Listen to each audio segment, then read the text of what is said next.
بلوچستان میں آپریشن شبھان کے تحت کارروائیاں جاری، مزید خوارجی جہنم واصل۔ 5 جولائی سے جاری کارروائیوں میں مجموعی طور پر 125 سے زائد دہشت گرد ہلاک ہو چکے۔ فورسز کا کہنا ہے کہ آخری دہشت گردی کے خاتمے تک بلوچستان میں آپریشن جاری رہے گا۔ سیکیورٹی فورسز کے جوان تنخواہوں کے لیے سرحد کی حفاظت نہیں کر رہے۔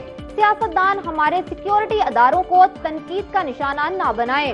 چیئرمین پاکستان علماء کونسل مولانا طاہر محمود اشرفی کی کراچی میں نیوز کانفرنس۔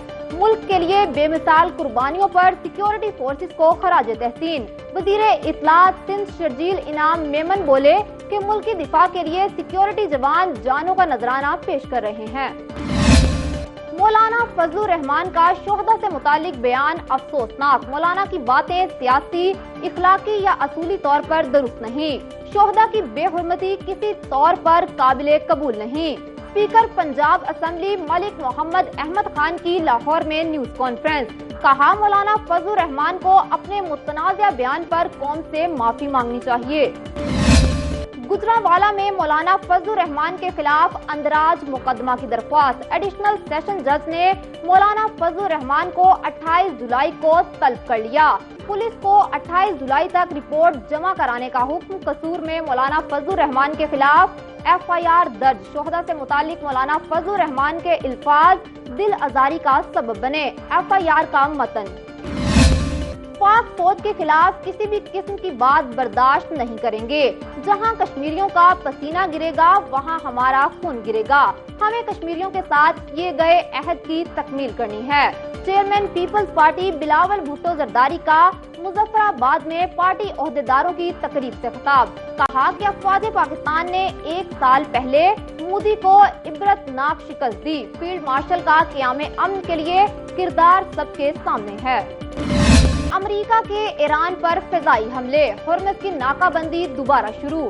آبنائے ہرمز کے قریب اور ایرانی ساحلی علاقوں میں درجنوں فوجی اہداف کو نشانہ بنایا گیا۔ امریکی لڑاکا طیاروں، ڈرونز اور بحری جہازوں نے 7 گھنٹے بمباری کی۔ بمپور بیس پر امریکی حملوں میں 7 اہلکار شہید، متعدد زخمی۔ پاسداران انقلاب کا بحرین میں امریکی 5th فلیٹ بیس پر حملہ۔ بحری معاونت کے انتظامی مراکز، گوداموں اور ایندھن کے ٹینکوں کو تباہ کرنے کا دعویٰ۔ کویت کے علاقے مینا عبداللہ میں امریکی فوج کے مرکزی لاجسٹک اور سپورٹ مراکز کو نشانہ بنایا۔ قطر میں امریکہ کے سب سے بڑے فوجی اڈے العدید ایئر بیس پر بھی حملہ کیا۔ امریکہ پر حملے تب تک جاری رہیں گے جب تک میں نہ کہہ دوں کہ بس بہت ہو گیا۔ امریکی صدر ڈونلڈ ٹرمپ کی ایران کو نئی دھمکی۔ کہا کہ معاہدہ نہ کیا تو اگلے ہفتے ایران کی بجلی گھروں، پلوں کو نشانہ بنائیں گے۔ ہم ایران کے تمام بجلی گھر اور پل تباہ کر دیں گے۔ امریکہ نے ایران پر نئی اقتصادی پابندیاں عائد کر دی۔ متعدد ایرانی اداروں اور بحری جہاز پابندیوں کی فہرست میں شامل۔ امریکی محکمہ خزانہ نے پابندیوں کے ساتھ عمومی لائسنس بھی جاری کر دیے۔ پابندیوں کی زد میں آنے والے کارگو کو ان لوڈ کرنے کی اجازت۔ ایران پالیسی پر اختلاف، ڈیموکریٹس نے سالانہ دفاعی بل پر بحث رکوا دی۔ امریکہ اسرائیل کے مابین فوجی اور انٹیلیجنس تعاون کی شکوں پر بھی کڑی تنقید۔ امریکی سینٹ میں بل 46 کے مقابلے میں 50 ووٹوں سے مسترد۔ 100 رکنی سینٹ میں بل کو منظور کرنے کے لیے 60 ووٹ درکار تھے۔ ٹرمپ انتظامیہ نے $1 ٹریلین سے زائد مالیت کا بل تجویز کیا۔ ایران امریکہ میں تازہ جھڑپیں، عالمی تجارتی منڈی پر منفی اثرات۔ WTI خام تیل 1.02% بڑھ کر $80.15 بیرل پر پہنچ گیا۔ برنٹ آئل 1.38% اضافے سے $85.90 بیرل پر فروخت۔ ماربن آئل 4.85% بڑھ کر $81.93 فی بیرل پر آ گیا۔